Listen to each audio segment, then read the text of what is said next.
Fala galera, aqui é o Breno Santana, seu profissional de recursos humanos de todas as segundas. E é um imenso prazer ter vocês mais uma vez aqui comigo no RH Podcast. Gente, antes de tudo, eu quero me desculpar por não ter postado conteúdo aqui na rede nas últimas 2 semanas.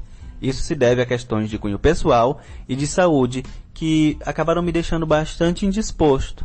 Nesse sentido, para não os deixar sem conteúdo, eu fiz o máximo de mim para trazer uma boa temática hoje e em tempo hábil, para que assim eu continue contribuindo e somando na vida profissional de vocês.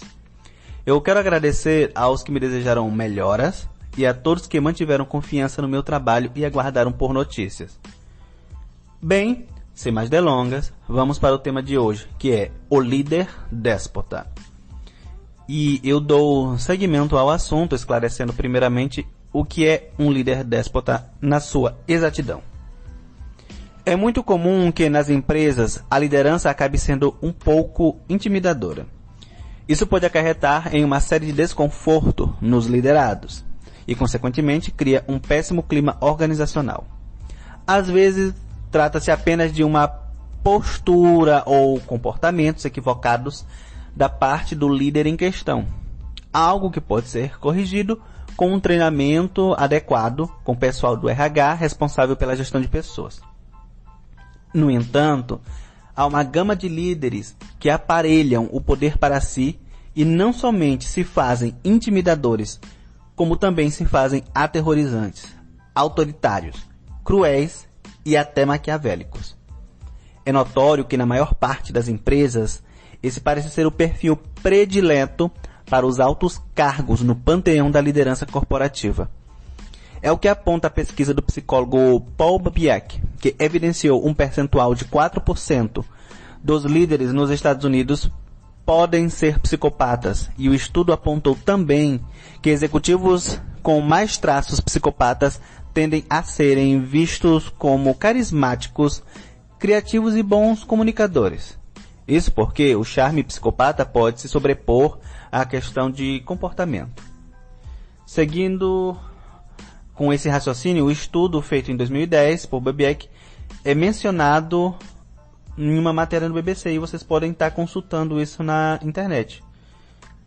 Bem, o déspota era um rei absolutista que governava ou dirigia seu povo de forma completamente autoritária e tirano. O poder se centralizava unicamente na figura do rei, e todos que se opunham a esse regime eram severamente punidos. Isso quando não eram executados para servir de exemplo para os demais. O líder déspota é exatamente assim. Sabe que é e gosta de sê-lo. Isso vai muito além do que o autoritarismo significa, que centraliza todas as decisões em si mesmo. Além de controlar todos os processos com rigidez. O despotismo na liderança e na gestão bebe do cálice da crueldade e psicopatia e gerencia seus subordinados como escravos, chegando a proibir o trabalhador de beber água, cerceia pausas para ir ao banheiro, exige cumprimento de horas extras, mesmo quando não há previsão no contrato de trabalho ou em norma coletiva. Esse tipo de ser é uma presença obscura que rege pelo medo e ameaças constantes, com tortura psicológica e assédio moral. Sabendo das especificidades desse tipo de liderança, como isso nasce nas empresas? Tudo começa com a desvalorização do trabalhador e do ambiente de trabalho. Cria a sensação de que os empregados são meros objetos ou ferramentas que no primeiro sinal de ferrugem é completamente descartado.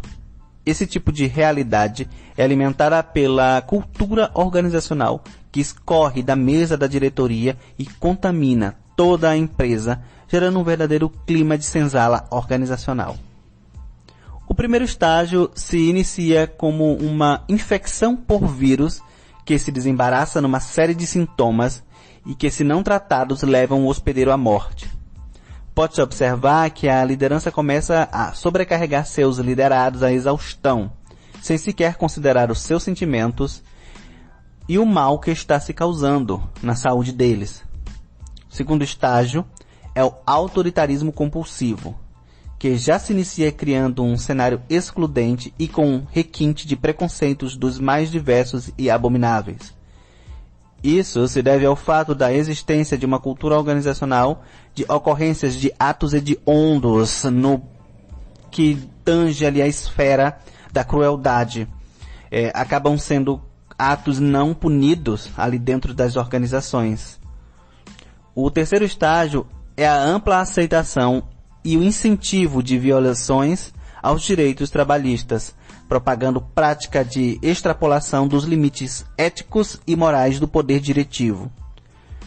O maior exemplo do despotismo na liderança é evidenciado em um caso sórdido, onde uma trabalhadora negra fora presa pelos braços com fita crepe, sendo impedida de sair do seu posto de trabalho no final do turno. E se não bastasse o crime que já estava sendo cometido, tiveram desaforamento de fazê-la desfilar por 2 encarregados da obra ao longo da linha de produção, desferindo insultos, e que todos ali deveriam saber o que se faz com o empregado fujão, e que ela não iria fugir mais. Isso porque no dia anterior a trabalhadora havia saído um pouco mais cedo. Gente, isso é literalmente um absurdo. Expressamente um crime. Bom, me faltam palavras para expressar os meus sentimentos, a minha indignação com esse caso.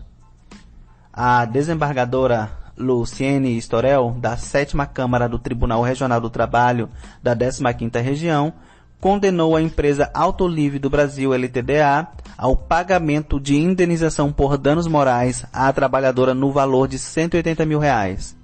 Em seu depoimento, entrecortado de momentos de silêncio e profunda emoção, a trabalhadora não conseguiu segurar as lágrimas e contou sobre as ofensas pessoais sofridas. Para a relatora do acordão, o estado emocional apresentado durante o depoimento indica que houve graves consequências dos atos. Ela salientou que, no caso, ficaram comprovados 2 episódios gravíssimos e inadmissíveis: o acorrentamento da trabalhadora para punir pela saída antecipada e a permissão de comentários pejorativos acerca da raça e cor da reclamante. Coisas assim não trazem dano apenas aos trabalhadores, mas ferem os direitos fundamentais do cidadão e a sua dignidade, além de que condutas como as descritas no relato acarretam em prejuízos para a marca da empresa ante a sociedade. E como as empresas elas podem estar evitando que situações assim aconteçam? Como essas empresas podem trabalhar para que tenham ótimos líderes? A meu ver, não é nada tão complexo. Deve-se criar políticas de conduta no trabalho, proibindo e desincentivando todo e qualquer tipo de discriminação, promover ações de inclusão, melhorar condições de trabalho e instigar uma liderança democrática, onde os trabalhadores façam parte das tomadas de decisão em conjunto com o líder. É necessário que se faça a coibição da verticalização do poder nas mãos dos líderes e gestores. Os colaboradores precisam se sentir incluídos e, para isso, precisam ter voz, para que possam expressar os seus pontos de vista e contribuir com novas ideias.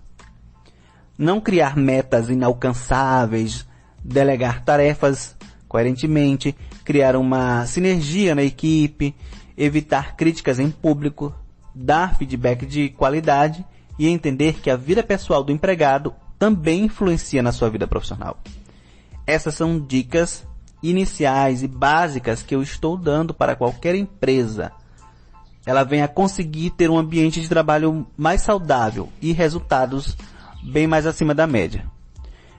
Bem, gente, se vocês gostaram do conteúdo, conte aqui nos comentários o que vocês acham. Vamos bater aí um papo sobre esse assunto? E não se esqueça de seguir e compartilhar para mais conteúdos como esse. Fui!